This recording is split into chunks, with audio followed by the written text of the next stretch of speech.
Kemudian dilanjutkan oleh Nabi Muhammad SAW sini, wa innahu may ya'is minkum fasayara ikhtilafan katsira fa'alaikum bisunnati wa sunnatil khulafa'i rasyidin wa sunnatil khulafa'i rasyidin al-mahdiyyin min ba'di 'addu 'alaiha bin nawazid. Dan sesungguhnya barang siapa yang hidup di antara kalian nanti di akhir zaman, ini sudah akhir zaman Pak, saat niki pun mendekati hari kiamat, niki pun dekat dengan kiamat. Jadi saat niki sudah disebut akhir zaman atau mendekati akhir zaman. Buktinya napa? Pengutusan Nabi Muhammad SAW niku tanda akhir zaman, tanda kiamat sudah dekat. Tapi lucu nih, kita sekalian masih guyang-guyu padahal sudah dekat hari kiamat, sudah dekat akhir zaman nih. Diutusnya Nabi niku dengan hari kiamat kan cuma seperti hataini usbu'ain. Itu ngendikane Nabi Muhammad SAW, seperti deketnya seperti dua jemari ini, berarti dekat banget. Nabi Muhammad diutus niku kiamat pun dekat. Saat ini sudah dekat kiamat, gitu loh. Ya. Nah, salah satu tanda dekatnya kiamat niku napa?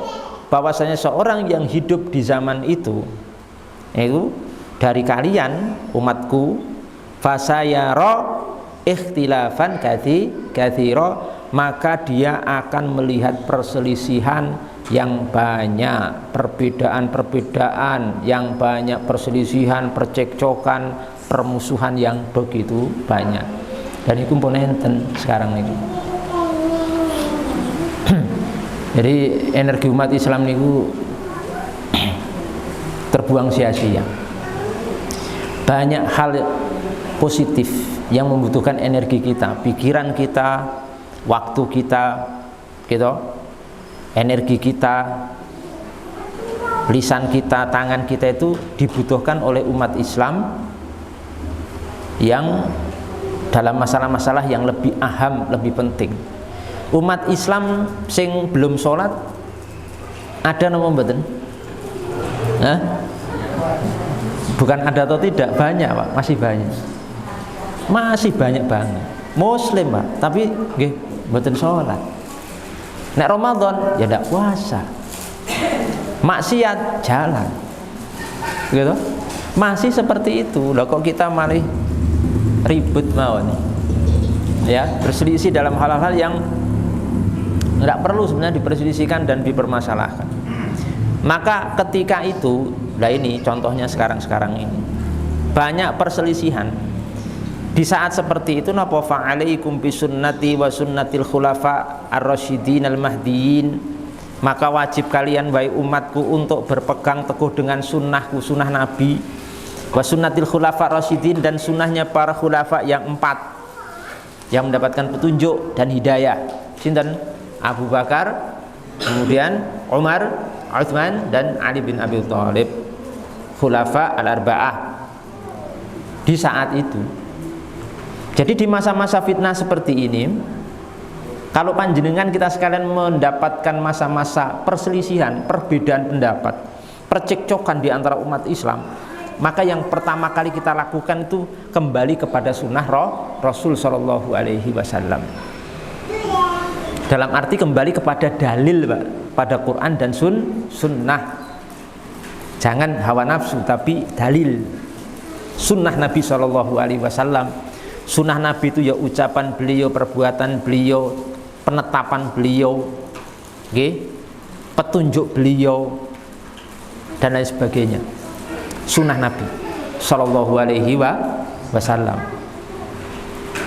Yang kedua, dikaitkan sunnah Nabi itu dengan sunnah khulafa ar-rasyidin al-mahdiyyin. Ini isyarat bahwa memahami sunnah Nabi itu jangan dipahami sendiri, tapi dipahami oleh murid-muridnya Nabi Muhammad, dan yang terbaik adalah khulafa al-arba'ah, khalifah yang 4 niki, Abu Bakar, Umar, Utsman, dan Ali bin Abi Thalib radhiyallahu ta'ala anhum ajma'in. Jadi sunnah Nabi itu jangan dipahami sendiri, tapi dipahami lewat murid-murid langsung Nabi, sinten para sahabat. para sahabat niku yang paling hebat niki 4 orang niki petunjuknya. Kalau dulu ijma 4 sahabat niki. Jadi sahabat niku bagus semua, tapi lebih bagus kalau ijma'nya 4 orang sahabat Nabi Muhammad sallallahu alaihi wasallam. Jadi dalil itu tidak bisa dipahami sendiri, Pak. Hadis Nabi niku tidak bisa dipahami sendiri.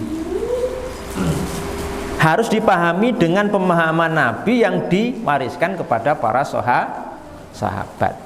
Sahabat diwariskan kepada para tabi'in, terus ke bawah, ke murid. Maka ada istilah sanad. Sanad niku mata rantai periwayatan, transmisi ilmu itu melalui orang per orang sampai dari zaman Rasul sampai guru-guru ke bawah sampai zaman kita.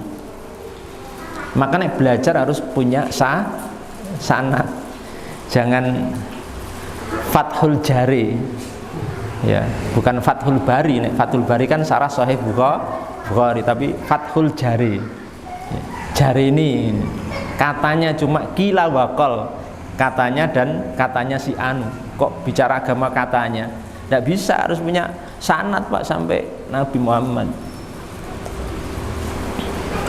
Makanya kita itu kalau mencari guru yang punya sanad sampai Nabi Muhammad sallallahu alaihi wasallam. Guru-gurunya siapa? Guru-gurunya siapa dites terus sampai Nabi Muhammad sallallahu alaihi wasallam.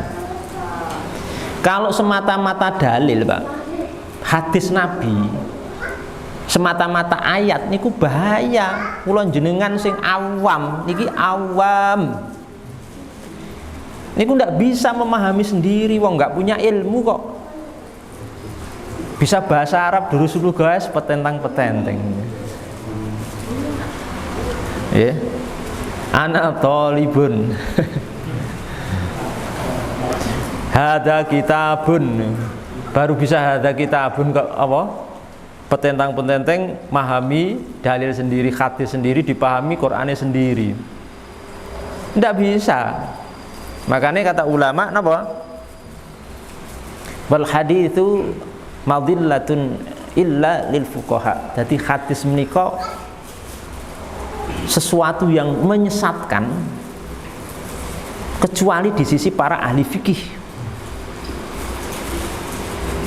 Yang bisa memahami dalil-dalil itu para fuqaha, ahli fikih yang memang punya kapasitas untuk memahami niku, punya basic, punya dasar ilmu yang cukup, punya hafalan yang cukup, hafal Quran, hafal ribuan, ratusan ribu bahkan jutaan hadis, ngoten, paham tentang asbabun nuzul, asbabul wurud, paham tentang ilmu usul fikih, ilmu hadis, ilmu qawaid fiqhiyah, ilmu usul tafsir, memahami tafsir ayat per ayat sampai 30 juz di luar kepala dan lain sebagainya.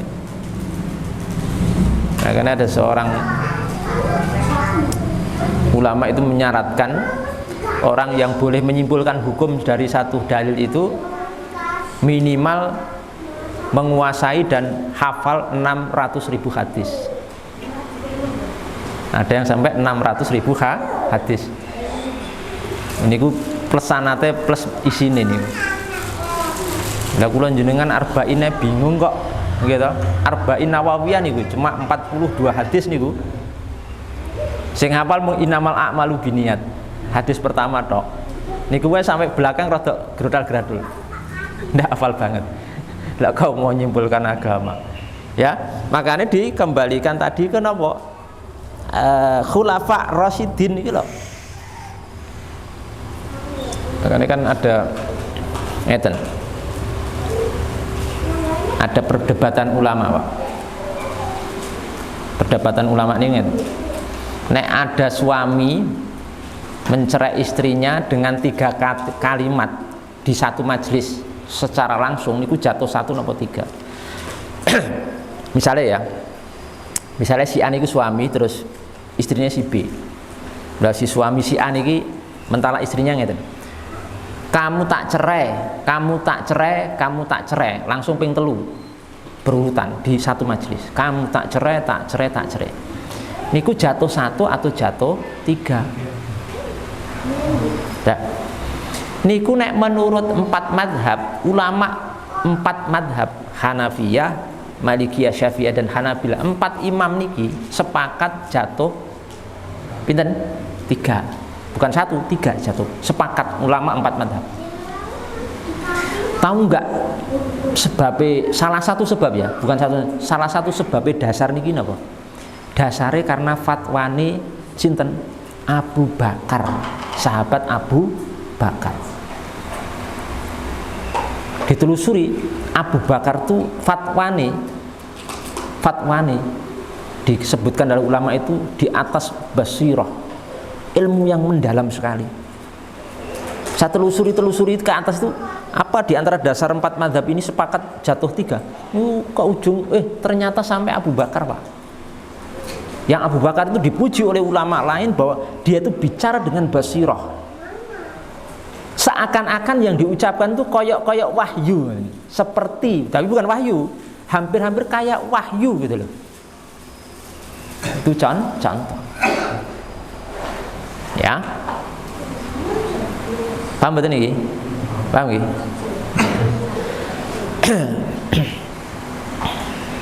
Niki bicara 4 madhab. Bicara 4 madhab. Kalau di zaman itu kan 4 madhab, kata ulama nih ya. Nah, tapi kalau di zaman belakangan tuh terus siapa ini panutannya 4 madhab? 4 khulafa itu setelah zaman sahabat?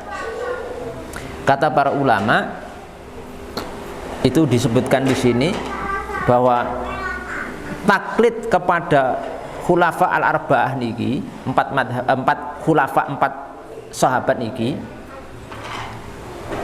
itu terjadi fitil kal azminatil qaribah, terjadi untuk zaman-zaman yang dekat min zamani sahabah.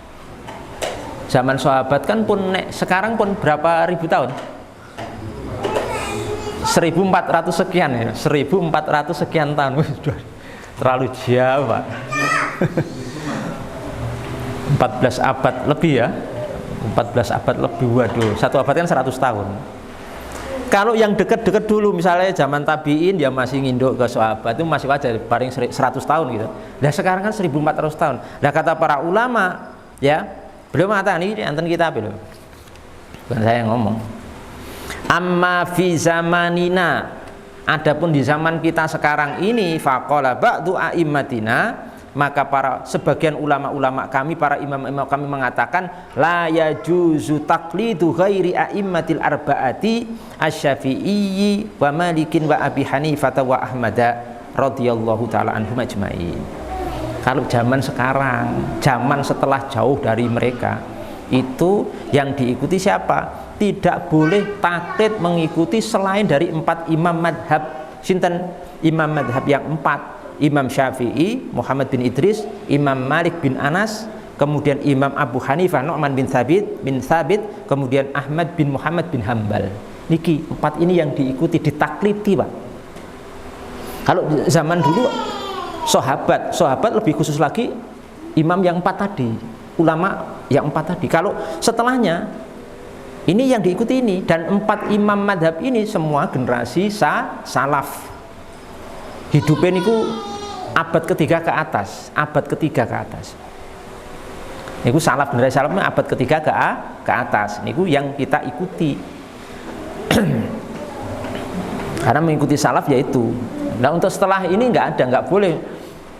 Sampai-sampai pun sebenarnya madhab niku nggak hanya 4 niku, ada madhab lain, madhab Zahiri, Dawud al-Zahiri, muasisnya, pencetusnya, kemudian ada Ibnu Hazm al-Zahiri.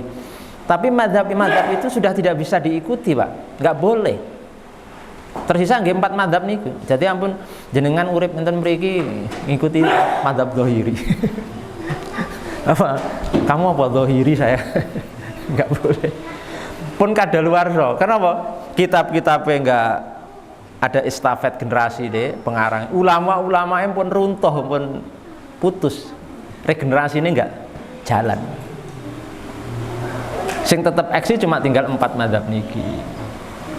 Maka jenengan milih ikut mazhab Syafi'i nopo Hanafi, Maliki, Syafi'i nopo Hambali. Niki ulamae jelas enten semua, kitab-kitabnya tersusun rapi dari generasi ke generasi sampai zaman kita sekarang ini. Itu aman. Loh kok harus madhab Ustadz? Iya, madhab niku intinya cuma kaedah-kaedah, batasan-batasan dan usul-usul yang diletakkan ulama untuk memudahkan memahami agama niki. Ngoten. Siapa yang meletakkan? Para imam-imam mujtahidin yang memang punya kapasitas untuk merumuskan itu semuanya. Jadi kula jenengan gampangnya karek corok makan, karek makan aja. Ini hukumnya gini, apa pendapat Imam Syafi'i? Ini hukumnya begini, pendapat siapa? Imam Ahmad. Ini hukumnya begini, menurut siapa? Imam Abu Hanifah. Selesai. Betul, saya bingung-bingung kula beristihad. Ya, arba'in mboten apa lo istihad apapun. Ini bahasa Arabnya pun masih pletotan gitu, istihad, tidak bisa. Paham nggih? Nah itu kenapa seperti itu. Kita mengikuti itu, Pak. Lah kalau bisa enten Indonesia niki, tapi gini ya. Ciri khas Ahlussunnah wal Jamaah itu saya katakan ciri khas. Cuma di Indonesia itu majmuk, Pak. Ada yang mulazim dengan satu mazhab tertentu, Imam Syafi'i. Di Indonesia itu paling banyak mazhab Syafi'i. Ada mazhab lain, Hambali juga ada, tapi sedikit banget. Gitu. Ada yang tidak melazimi satu mazhab, tapi ya merujuknya ke 4 mazhab, tapi dicampur-campur. Ya. Itu ya ada, gitu. Ya masih mending lah. Ya masih mending. Artinya mereka sebenarnya juga tidak beristihad sendiri, nggak berani juga, ngoten deh.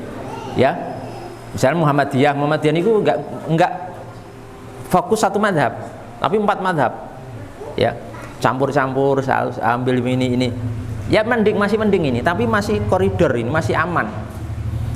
Kalau seperti di Indonesia itu kalau seperti Nahdlatul Ulama, Perti, Tarbiyah, kemudian yang lain itu banyak sekali ya, itu melazimi satu madhab Syafi'i, dan di Indonesia itu mayoritas madhabnya apa? Syafi'i.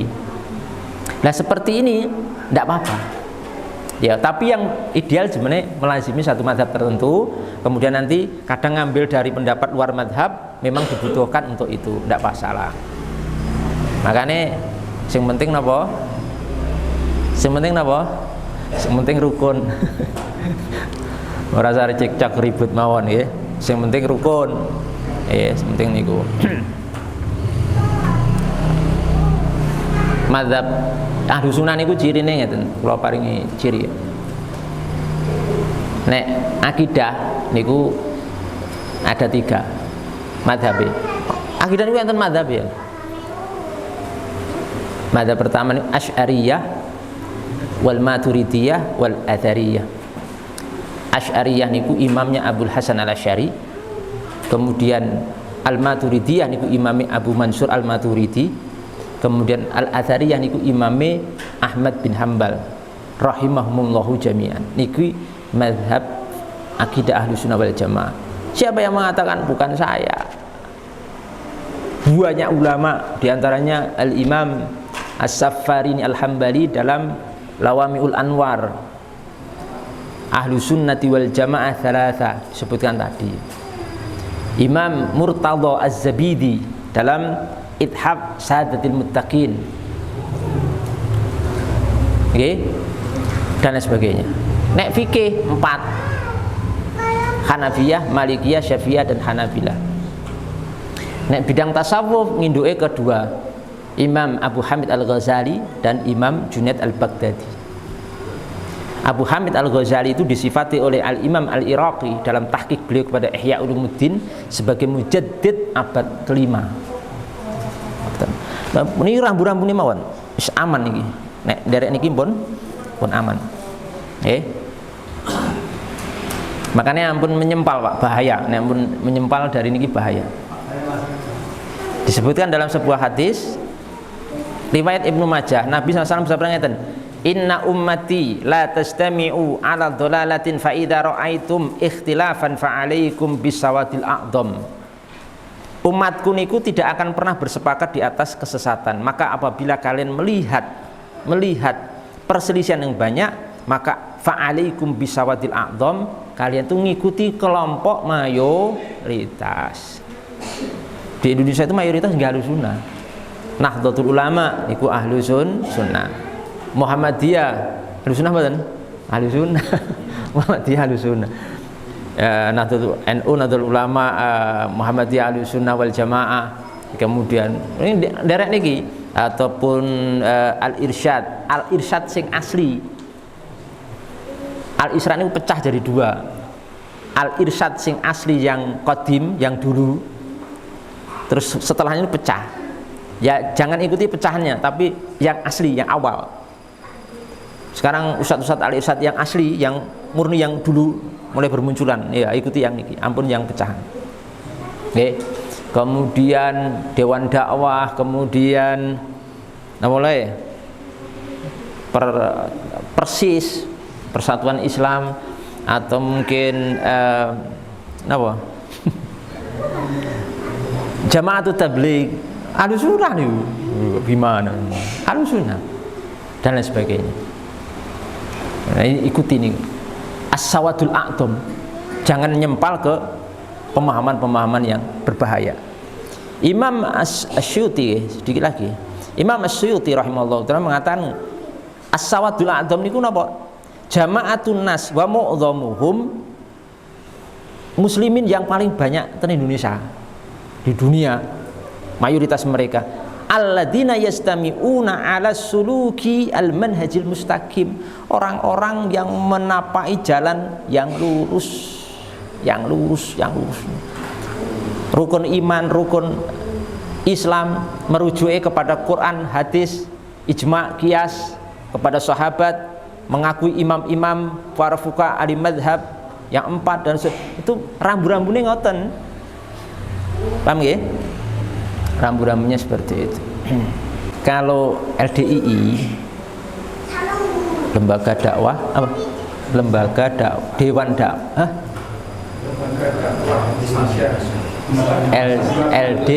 Lembaga Dakwah Islam Indonesia ya, oh ya, LDII. Dulu namanya Lemkari, dulu namanya Islam Jamaah dan seterusnya. Apakah LDI termasuk Ahlussunnah wal Jamaah?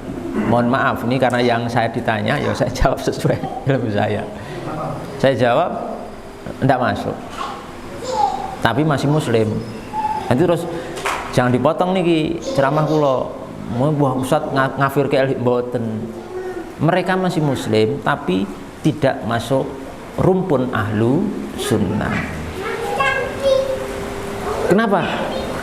Saya itu punya banyak teman Pak, yang pun tobat dari LDI, sudah keluar dari LDI, tobat, ngaji sama saya, sering ketemu saya, konsultasi, nyampaikan dulu begini-begini. Jadi pengetahuan saya tentang LDI itu komplit. Mereka niku punya paham takfir, mengkafirkan umat Islam yang di luar kelompok mereka. Pokoknya sih nggak masuk kelompoknya niku kafir dan akan masuk neraka.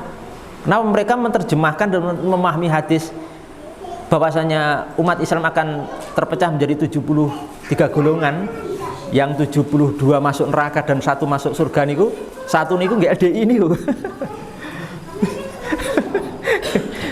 Ini penyakit nih. Yang 1 yang masuk surga ini mau LDI, umat Islam semua nih masuk 72 masuk neraka, kan repot itu. Repot. Dan doktrin ini juga dianut oleh sebagian umat Islam lain, berarti ya mirip LDI gitu loh. Sama. Nek saya ndak begitu. Saya meyakini yang 1 golongan yang masuk surga niku adalah mayoritas umat Islam sak dunia. Dan yang 72 niku cuma jumlah sedikit, beberapa golongan saja. Itu yang benar. Ada pemahaman takfir niku, pengkafiran, ada permusuhan kepada kaum muslimin, menganggap yang di luar kelompoknya niki tidak termasuk orang yang akan selamat, ya. Firqatun Najiyah, kemudian anti kepada kitab-kitab ulama karena dianggap nggak mangkul, Pak, nggak mangkul ke imam mereka katanya, anti buku-buku fikih imam-imam madhab, anti. Kalau Sahih Bukhari dimaknai sendiri tapi tidak pakai Fathul Bari. Fathul Bari syarah Sahih Bukhari itu dibuang. Karena apa? Disyarah oleh imamnya sendiri, oleh ustadz-ustadz mereka yang katanya mangkul sanadnya gitu, katanya gitu loh. Jadi saya ndak, mohon maaf ya, maksudnya itu untuk nasihat juga mereka. Jadi kalau muslim masih muslim, cuma apakah mereka punya serumpun dengan ahlu sunnah wal jamaah? Tidak. Ya, ini saya katakan tegas ya, bukan untuk apa-apa ya, bukan saya membenci mereka juga. Oh no, mereka itu kayak gitu masih saya cintai karena mereka masih punya iman. Ya, tapi untuk masalah seperti ini maka kita tetap harus menyerukan apa yang benar. Ya, wallahu taala a'lam bishawab.